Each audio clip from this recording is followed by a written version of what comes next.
பிஸ்மில்லாஹி வஸ்ஸலாத்து வஸ்ஸலாமு அலா ரசூலில்லாஹ் அம்மா பாத். ஒரு தொழுகை கலாவா போச்சுன்னா அதை ஜமாத்தோடு தொழுகலாமா என்பதாக கேள்வி.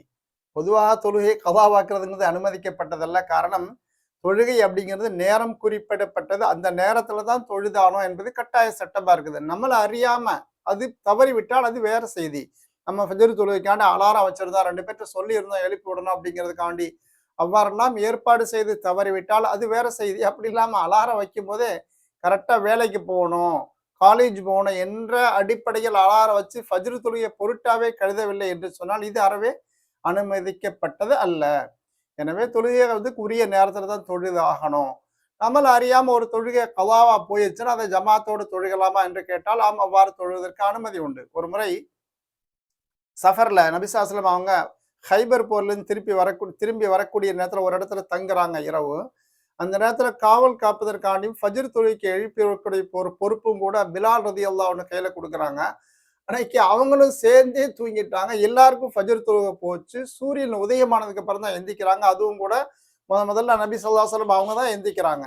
இந்த இடத்துல ஷைத்தான் ஹாஜரா என்னுடைய தொழுகையை கலாவாக்கிறாங்க, இங்கிருந்து இடத்தை காலி பண்ணுங்க என்பதாக இடம் மாறினதுக்கு அப்புறம் வஅமர பிலாலின் ஃபஅகாம ஸலாத்த வஸல்லா பிஹிமுஸ் சுப்ஹ, அதான் பாங்கு சொல்ல சொன்னாங்க. அதுக்கப்புறம் நபிசாசர்கள் ஃபஜ்ருடைய முன்சுன்னத்து தொழுதாங்க. இதுக்கப்புறம் காமத் சொல்லி ஃபஜ்ரை ஃபஸல்லா பிஹிமுஸ் சுப்ஹா, ஜமாத்தோடு சேர்ந்து அவர்களுக்கு தொழுகை நடத்தினார்கள் என்ற செய்தியை நம்ம சஹீஹ் முஸ்லிம்ல பார்க்கிறோம். எனவே தொழுகை கலாவாகிவிட்டால் நம்ம அதனால் ஜமாத்தோடு தொழுவதற்கு அனுமதி உண்டு என்பதாக பார்க்கிறோம்.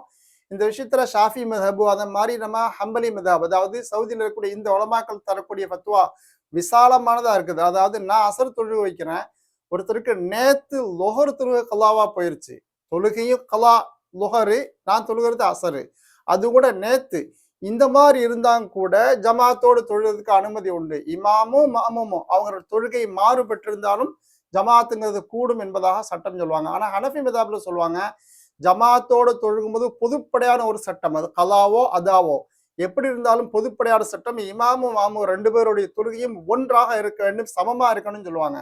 முன்னாடி நிற்கிற ஆளு அசர் தொழுவிக்கிறார், இன்னைக்குள்ள அசர் என்று சொன்னால், ஒருத்தருக்கு நேத்து அசர் கலாவா போயிருச்சு, அவர் இந்த இமாம சேர்ந்தெல்லாம் தொழுக கூடாது. காரணம் தொழுகை மாறுபடுது 2 பேருக்கும். எனவே இப்படி ஜமாத்து கூடாது சட்டம் உண்டு.